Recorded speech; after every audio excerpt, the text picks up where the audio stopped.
How is everybody doing on this wonderful Thursday evening? Welcome to another episode of FSM After Dark podcast with me, Rich Lupo, and my man this way, Kalani Lua.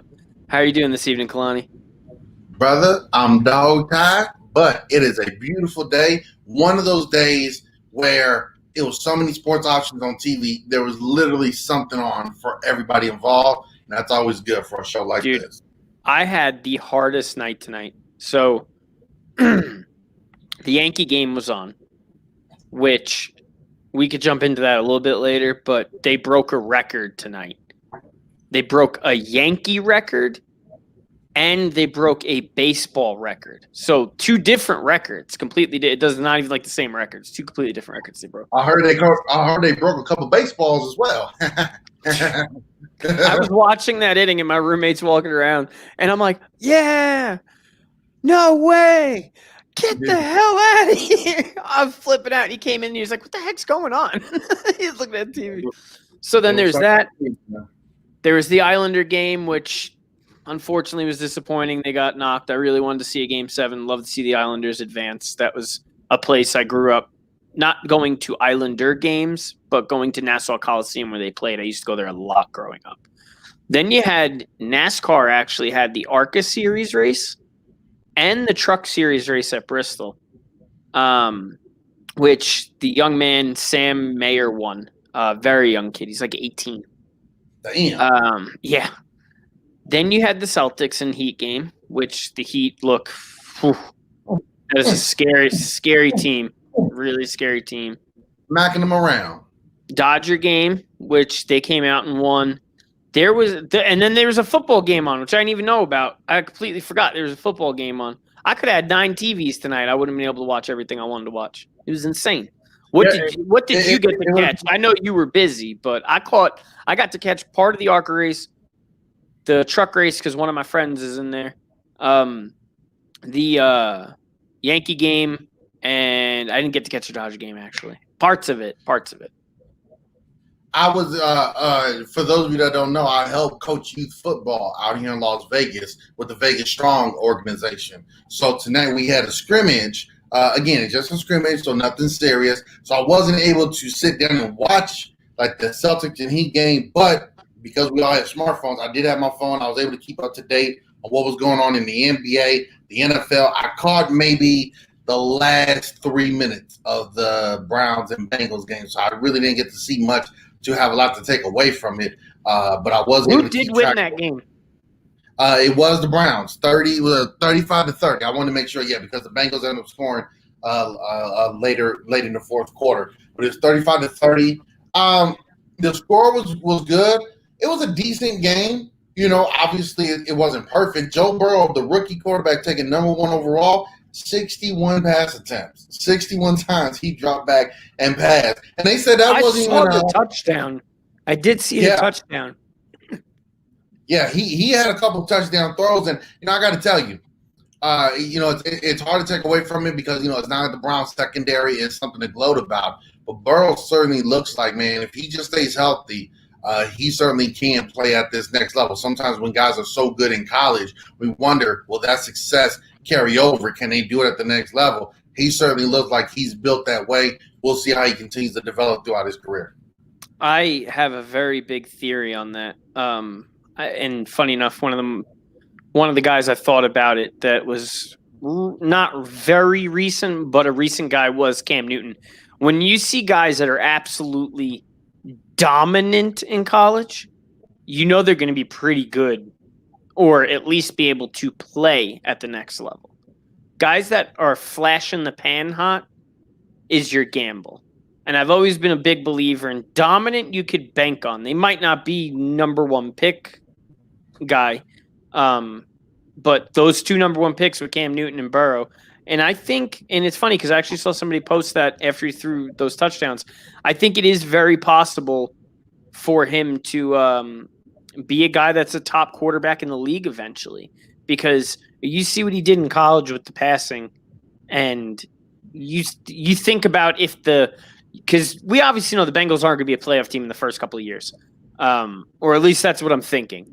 So you would want to think that they're going to bring in draft picks, and you would hope they build an offense for and around this kid. Don't just start drafting guys because they look. You got to build an offense around this kid. And that was one of my biggest kudos to Harbaugh up in Baltimore. Was if 20 something other teams would have taken that kid, they would have messed him up. And not only messed him up, but he wouldn't have done what he did. You wouldn't have seen it. A guy like him, you got to bank the offense around him. It's the same thing with Patrick Mahomes. Patrick Mahomes, you build the offense around that kind of kid. And the Texans one boggles my mind. You trade a guy like DeAndre Hopkins.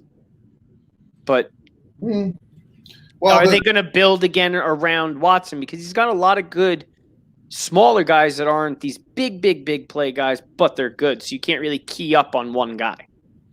Well, look, Hopkins we know is one of the best in the NFL. It's not they won with him, so maybe you want to try to go a different direction. One thing you could say is that when you don't have the number one guy there, sometimes you can make it where, okay, defense, who you guys guard? We obviously don't have Hopkins there, so who you gonna put your best corner on? Who you gonna double team? Who you gonna make a focal point of your strategy coming into the game? So maybe that was the thinking behind them is, hey, contract-wise, demands, and just, hey, we may want to go a different direction.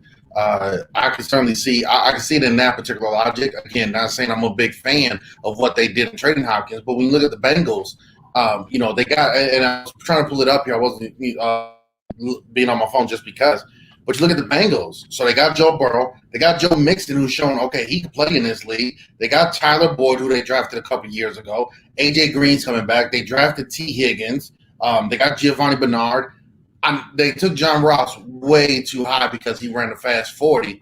But now that you had all these other guys, you put him somewhere in like the slot or reserve role where he kind of just comes in for breakaway passes. That could be a good game changer. They added on the offensive line to Jonah Williams from Alabama. So if you look at what they're doing now, if they just keep adding to that offensive line, which has not been good, but they add to that offensive line and get a couple of guys on defense, this is a team that you honestly could say they do have pieces in place to put it all together. But unfortunately, for a team like the Bengals with their history, they tend to shoot themselves in the foot, injuries, off the field issues that they had for a good while under Marvin Lewis with the trail of bandits that he had, or just not having the right players to mesh. But this particular group, and especially at the quarterback position, might be what starts molding everything together and making this team someone that in the next year, 2, possibly 3 years, we're talking about and saying, wow, look at them now. But thinking that far ahead, you gotta build that strong foundation now. They're on the right path. They just got to continue to stay on it and not get flustered if it doesn't happen right away. You're 100% right about that. And that goes back to kind of things I was getting at is you have all these weapons. Now, building the offense to use these weapons with Burrow, we know he's got a good deep arm. He's an accurate thrower. He can hit the short. He can hit everything. He can make all the passes and do everything. That's why he was taken number 1 overall. They didn't miss on the pick. But to me, like I said, it's designing an offense where, like you're saying, these guys like John Ross can be in these Patriot-style gimmicky screenplays where you're getting him the ball in motion, or you're putting AJ Green in front of him to block with some of these other guys. So building that offense to help him, and I think that's the other thing is a lot of the shorter stuff, using the running back a lot more. And then you take your deep shots for AJ Green in one-on-one, you give him the chance. But if they could do that, I think Joe Burrow is going to be a guy that people are going to be taking high in fantasy leagues in the next few years. You want to know something funny I did? So with fantasy football, I'm one of those crazy guys. I give like multiple teams. When I say multiple teams, if I have less than 5 or 6 fantasy football teams, it's not fun for me. I'm one of those kind of guys, okay? So, but I do that because I'm also one, I like to try different things. I like to try different strategies. For one, right, I did it where like this year, I got one team. I only pick rookies. So the entire lineup is rookies. Joe Burrow, excuse me, CD Lamb, Edwards from the Chiefs, Ruggs, and then all these other rookies. The hardest part was trying to find a rookie tight end that I could put in. I ended up getting one of the guys from the Patriots.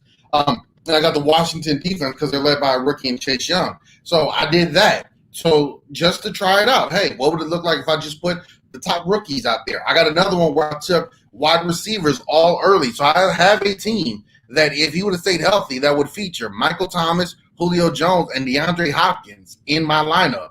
Yeah, I just said the hell with it. I'm going to focus on that. So you definitely you definitely look at that and say, yeah, that's a fantasy guy that you can look at going forward. But on the flip side of it, he gets a lot of flack, but we got to give him credit. Baker Mayfield came to play. I mean, just read down real quick what my man went out there and did. Baker Mayfield was 16 for 23, which is 69%, 69.6. So if you round up, that's 70%, 219 yards, 9.5 yards per attempt, 2 touchdowns. He did have 1 interception with 110.6 QBR. We know how valuable the QBR is for some people. He's not perfect. He's not perfect. He's got his flaws. But at the same time, I'm still a young player. It's only my 3rd year in the league. And 2, I'm kind of with an organization where we kind of get things wrong quite a bit. So how about you cut me a little bit of slack here? But Baker Mayfield certainly is showing that even though he won't be playing the Browns every week, hey, man, don't you guys write me off just yet. I could play in this league. We just got to get things going. And when we do, I'm going to show you guys. Maybe I'm not going to be the next Drew Brees, but I could play in this league. So kudos for him. I'm definitely rooting for him to continue his success. I'm looking at this now, Kalani, and that 37 for 61 for 316 and 3 touchdowns, that is impressive. But do you know what I actually like about this more than anything? Oh my God, what the hell? My mic just went nuts. I had to just shut the thing down. I had a window open and it started playing music through it in my headset. But no, what I was going to say is listening to Burrow with what I was getting at about setting up the offense around him. Most people would look at this as a bad thing. I actually think it's a good thing with that average 5.2 per pass on his yardage. I think it's good because you can just chop him down the field, get into the red zone, you do what you got to do. And that's a good way to keep a young kid that was drafted high, that's given the keys and the parking space to the whole franchise. That is a good way to keep him confident because there's too many guys you see confidence lost. As you know, I'm a Jets fan. Mark Sanchez was not a terrible quarterback. That butt fumble thing, that ruined him. Because that year they had a terrible line. They had no offensive line that year, all that other stuff. After that happened, though, it got in his head. And here's why. Mark Sanchez was one of those guys for his first couple of years. I could watch him walk out of the tunnel, and I could tell you by his face if we were going to win the game or not. If he came out there, was holding the chest pads and was doing this, that's it. Game over. Wipe it. Shut it off. Don't even watch it. He came out there. He was hyped. He was doing his thing. He was good. But yeah, those first 2 years, the first year he had 2,000-yard backs, so that helps. And then the next year they got him, Santonio Holmes and Braylon Edwards and all of this other stuff. So he had a lot of weapons. But once that line thing hit and the butt fumble, and that's all everybody talked about, and it ruined the guy's confidence. And that's just an example that I got to see because, like I said, I saw him go through USC, come into the NFL, and go to back-to-back AFC championship games and, play really well, and then all of a sudden one year you have a bad line, something stupid happened in your shot. There's a guy in baseball I was watching the other day, and he is an outstanding pitcher this year. Guy got the yips. He was out of baseball for 7 years. Stopped pitching for 7 years because of the yips. Comes back. So he became basically like a psychologist for other pitchers. Like a counselor, not a psychologist, counselor, I'm sorry. So he would go talk to other pitchers that had the yips and try and talk them down and get them to play again. So I'm pretty sure he was sitting at home wait a minute, I got 5 of these guys to do this. Why can't I get myself to do this? And he did. And he'd come back and he was really good. I can't think of his name to save my life right now. Right. baseball pitchers are to me, the most frail athletes we have out there. And I understand, obviously, if Joe was here and Rich, I know you played as well. But I get that it's a lot of pressure. But my thing is, well, just as you're out there by yourself on the mound, that batter's up there by himself at the plate. He don't got someone else that he can rely on to cover for him. It's like, no, dude, it's me up here. Yeah, sure. There's other batters before and after me, unless I'm the leadoff guy. But it's just me up here, the quarterback. Yeah, I got the line, but it's me here that's got to read this defense, make the adjustments, and make the right play. But the fact that, if I'm a pitcher, or if I this happens, I lose my confidence, or a kicker, I miss this, and my confidence is broke. If you reach the professional level of your field and something bad or embarrassing in that shakes your confidence, I'm sorry. I honestly believe 90 to 95% of the time, you weren't meant to be anything special anyways. Yeah, you might have been good, but if you're telling me the butt fumble ruined your career, Mark Sanchez, then you weren't going to have much of a career to speak of anyways. It's Yeah, but just I like, think you could look at that, though. It's kind of like when Dave Chappelle kind of says, this, but Louis C.K. did this to me, and that ruined my comedy dream, for other people complaining about it. Well, I'll say you didn't have much of a dream anyways, because for us that made it, we've been through a whole lot of other worse stuff than that, and it didn't stop us from going forward. So to say something like that, or, for rookie quarterbacks, well, yeah, I get the notion, I want to keep his confidence level high, because he's a rookie. The game's going to be much faster. He's playing against some of the best. I get that. But to me, I look at it and say, look, man, if throwing a couple interceptions or some bad passes is going to break you, then you weren't meant to be the guy anyways. Yeah, but I lost Kalani. Kalani is gone. And as Kalani leaves, Joe comes in. Wow, that was crazy. Can you hear me, Joe? I don't know if Joe can hear me. So. No, man, your audio's messed up. My audio's messed up? I can hear you now. You. Like it's black. But... Okay, yeah, I'm only here for a second. Yeah, man. What was the topic, brother? We were talking about, it's funny, Kalani just left as we were talking about it, and I was bringing up like the yips in sports and how it gets pitchers, and he was saying how if you get the yips basically in anything that you shouldn't be there, because we were talking about Joe Burrow, and I was saying how I think they need to keep Joe Burrow's confidence up, and by doing that, by keeping his confidence up, it would help him moving forward. I brought up some examples, and Kalani said that he doesn't believe people should be there if that. So I'm actually glad you came in right now. Just as I recap. I'm only here I haven't ate. I ate today. So I stopped to grab some food, and I'm like, let me jump in real quick while I'm in the drive-thru. The yips suck, man. I played with a guy who had them, and it ruined career. Look at Rick Ankiel. He transitioned to a good outfielder, a serviceable one, but he wasn't the same. He's supposed to be the can't-miss prospect. Matt Sasser, I believe, the catcher for the Mets, was another one that had it. Weren't you the one that told me you used to see DeAndre Jordan hit like 100 free throws, and then all of a sudden the game would start and he didn't hit any? Yeah, doing Clippers pregame, we'd be there at like 2:30, going on at 3, so we're there at like 1:30, 2 o'clock, and DeAndre's there at like 34 shooting free throws, and he's hitting like 7, 8 out of 10. He's getting like 80, 90%, and we're like, damn, DeAndre on fire. He gets to the game, he hits 3. He's like 3 for 15 or something. It was like, and you see that. You see big dudes stepping out shooting threes, not knocking threes down, and you're like, why can't they do it in a game? The bubble exposed some players, in a way. Some guys play better with a bunch of fans. Some guys play better without fans. Some guys play worse with them.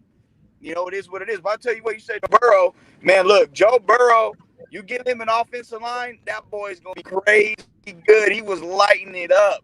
Yeah, I know it's the Browns, but Jesus Christ, that boy was on fire. I'm excited to see Joe Burrow. I was echoing that earlier, Joe, and saying that if they get him an offensive line with the offensive weapons they already have, he certainly looks like he could be somebody special going forward. And to piggyback off what you said about seeing guys, being able to hit 3-pointers or jump shots in practice, you also got to think for those same guys, how many of them are replicating as close as they can in actual game scenario? For DeAndre Jordan, how many up and down the court is he running before he shoots those free throws as if it was a real game? It's one thing to say, okay, during the shoot around, I'm just going to go to the free throw line. In the game, you're not doing that. You running around, it's after a play, defense or offense. So if, I don't know, maybe if more guys practice particularly like that, then maybe they would be better at shooting free throws nonetheless. But I still believe if something like that ruins you, you weren't meant to be great anyways. Nah, yips is, man, the whole mental side of sports is different, dude. Like, I disagree respectfully with you on that. I've seen guys that were the most confident people on the court and away from it. They're the most insecure people ever been, and it affects them in everyday life and vice versa. They're insecure and they're anywhere. But I was a guy that was insecure anywhere but on a field for up until a little bit after high school. And then I had all confidence. I would protrude that to everybody. But at the same time, it wasn't like I'm comfortable in my own skin. And that took a long time. And, I will never throw the way I threw or really throw in general because I'm scared that my arm is going to break again, even though I got an 8 screws in there. That's a yip, in my opinion. I'm never going to be able, what bothered me with my older sons and now with my younger ones, I'm not going to be able to have that normal game of catch. I'm not going to be able to have them run routes and me really football. I used to be able to throw a football. I could, and really put something on it and get them better. I got to rely on somebody else, or I got to throw it underhand and put a spin on it to get some type of velocity on it. It's crazy. The yips are a real thing.